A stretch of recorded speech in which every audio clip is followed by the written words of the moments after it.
हुनर भी देना, जिंदगी दी है तो जीने का हुनर भी देना, पाँव बख्शे हैं तो तौफीक के सफर भी देना, गुफ्तगू तूने सिखाई है कि मैं गूंगा था, अब बोलूंगा तो बातों में असर भी देना। मोहतरमुल मकाम प्रिंसिपल साहब, वाइस प्रिंसिपल साहब, सुपरवाइजर साहब, मेरे काबिल एहतराम तमाम टीचर्स और मेरे प्यारे भाई हम सुपर साथियों, अस्सलामु अलैकुम वरहमतुल्लाहि वबरकातुहू।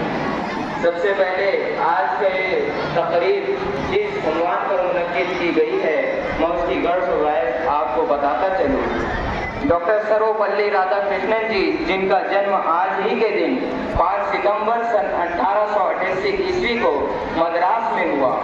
आप भारत के दूसरे सदर जमहूरिया बने। आप एक बेहतरीन सियासतदान और फिलासफर थे। आप प्रोफेसर और वाइस चांसलर के ओहदे को भी संभाला। आपके नुमाया ग्रह कदर खिदमत के लिए आपको सन 1954 ईस्वी में भारत रत्न अवार्ड से भी नवाजा गया। उनके शागिर्दों ने जब आपका जन्मदिन मनाने की ख्वाहिश का इसरार किया तो आपने कहा कि तुम मेरा जन्मदिन मनाने की बजाय हर साल 5 सितंबर को यौम असातिज़ा के तौर पर मनाया करो। लिहाजा तब से लेकर आज तक मुल्क भारत में हर 5 सितंबर को यौम असातिज़ा मनाया जाता है।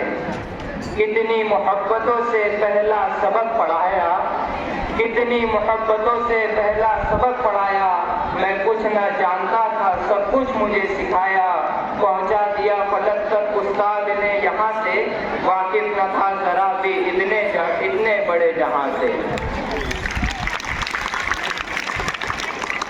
हाज़रीन, असातिज़ा इकराम जो हमें इल्म देते हैं उसे हासिल करने का सही तरीका क्या है, आइए मैं आपको एक किस्से के जरिए से बताता हूँ। एक मर्तबा इमाम गज़ाली रहमतुल्लाह अलैह सफ़र पर निकले। उस दौर में क्या होता था कि जब लोग सफ़र पर निकलते थे अपनी मंजिल पर जाने के लिए, उस वक्त ऑनलाइन दौर नहीं था कि ATM कार्ड रख लेंगे, पैसे बचा लेंगे या फिर ऑनलाइन पैसे रख लेंगे, ऐसा कुछ नहीं था। तो वो सारे अपने माल और असबाब अपने साथ लेकर जाया करते थे। तो रास्ते में डाकू उनको लूट लिया करते थे। सेम किस्सा जो है इमाम गज़ाली रहमतुल्लाह अलैह के साथ हुआ। जब वो अपने काफिले के साथ अपनी मंजिल की ओर बढ़े, रास्ता सुनसान था, डाकुओं ने उन्हें लूट लिया। आपके पास एक ब्याज थी, ब्याज मतलब एक कॉपी होती है, आपके पास एक ब्याज थी, डाकुओं ने वो लूट लिया। तो जब आप उनका पीछा करते करते डाकुओं के ठिकाने पर पहुंचे और फिर उनके सरदार से आपने फरमाया कि आपने जो मेरा सामान लूटा है उसके अंदर एक बेशकीमती चीज़ है मेरी। तो डाकू के सरदार ने बोला कि वो क्या है? तो इमाम गज़ाली रहमतुल्लाह ने फरमाया कि वो ब्याज है, उसके अंदर मेरा इल्म कलमबंद है। तो डाकू खूब हंसने लगे, सरदार तो बहुत ज़्यादा हंसने लगा। उसने कहा कि मैं तो समझा कि कोई सोना चांदी होंगी, तुम कह रहे हो कि ब्याज है?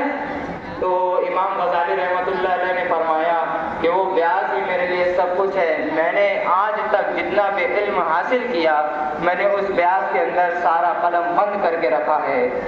तो डाकुओं के सरदार ने एक तारीखी जुमला फरमाया। वो जुमला आज भी बड़े बड़े मोटिवेशनल स्पीकर जब पब्लिक से अपनी मीटिंग करते हैं वहाँ पर भी कहते हैं। बड़ी गौर से सुनना वो तारीखी जुमला क्या था। डाकुओं के सरदार ने फरमाया, वो इल्म ही क्या जो कलम और स्याही का मोहताज हो, इल्म तो वो है जो दिल के रास्ते इंसान के आमाल में उतर जाए। ये बात इमाम गज़ाली रहमतुल्लाह अलैह को दिल पर चुभ गई और आपने उन तमाम इल्म उलूम को दोबारा कलमबंद किया। हाज़रीन, मुझे उम्मीद है आपको इस किस्से से कुछ सबक सीखने को मिला होगा। हाज़रीन, हम यहाँ पर स्कूल में आते हैं और अपना इल्म हासिल करते हैं असातिज़ा इकराम की तरफ से। मैं कहता हूँ कि उस्ताद जो होता है वो आपको जन्नत का हकदार बनाता है और दुनिया में आला तरीन इज्जत वक़ार वाली ज़िंदगी आपको देता है। लेकिन यहाँ पर हम जो तुलबा और तालिबात बैठे हैं कम से कम 1,500 की तादाद में है। यहाँ पर हर कोई उस ऊंचाई तक नहीं पहुँच सकता। इसकी वजह क्या है? तो मैं गज़ल के अशआर की मदद से आपको ये समझाना चाहता हूँ। ये दौर है अफरा तफरी का, یہ وقت ہے نفسا نفسی کا، کچھ ہوش نہیں انسانوں کو، خطرہ ہے سب کی جانوں کو، ایک خوف سا سب پہ چھایا ہے، چہرہ چہرہ مرجھایا ہے، کیوں دنیا میں اندھیرا ہے، کیوں ظلم نے سب کو گھیرا ہے، آواز یہ دل سے آتی ہے اور راز مجھے بتلاتی ہے، دین پہ چلنا چھوڑ دیا، سنت سے منہ موڑ لیا، قرآن سے رشتہ توڑ دیا، بس یہی ہے وجہ بربادی کی، بس یہی ہے وجہ ناکامی کی۔ حاضرین، اگر آپ اس خداوند قدوس کی بارگاہ میں جھک جائیں گے، جب آپ اللہ کی بارگاہ میں اپنے آپ کو قربان کرو گے، تب پتہ ہے کیا ہوگا؟ یہ بھی میں آپ کو ایک اشعار کے ذریعے آپ کو سمجھاتا ہوں۔ اس کے در پہ سکون ملتا ہے، اس کی عبادت سے سکون ملتا ہے، جو جھک گیا اللہ کے سجدے میں اسے کچھ نہ کچھ ضرور ملتا ہے۔ حاضرین، آج کے پروگرام شروع کرنے سے پہلے میں آپ سے صرف ایک چیز کی درخواست کروں گا۔ جب آپ آج یہاں سے جائیں گے، میں چاہتا ہوں کہ آپ کچھ سیکھ کر جائیں نیا۔ آپ جب گھر جائیں گے تو آپ کو صرف ایک کام نیا سیکھنا ہے، وہ ہے فرما برداری۔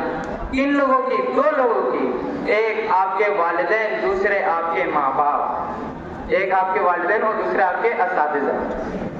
تو جب آپ ان کی فرما برداری کرو گے، ایسا ضروری نہیں ہے کہ جب آپ اپنے والدین کی فرما برداری کرو گے تو آپ کو جائیداد میں حصہ مل جائے گا، جب آپ اپنے اساتذہ کی فرما برداری کرو گے تو آپ اسکول کے ٹاپر بن جاؤ گے۔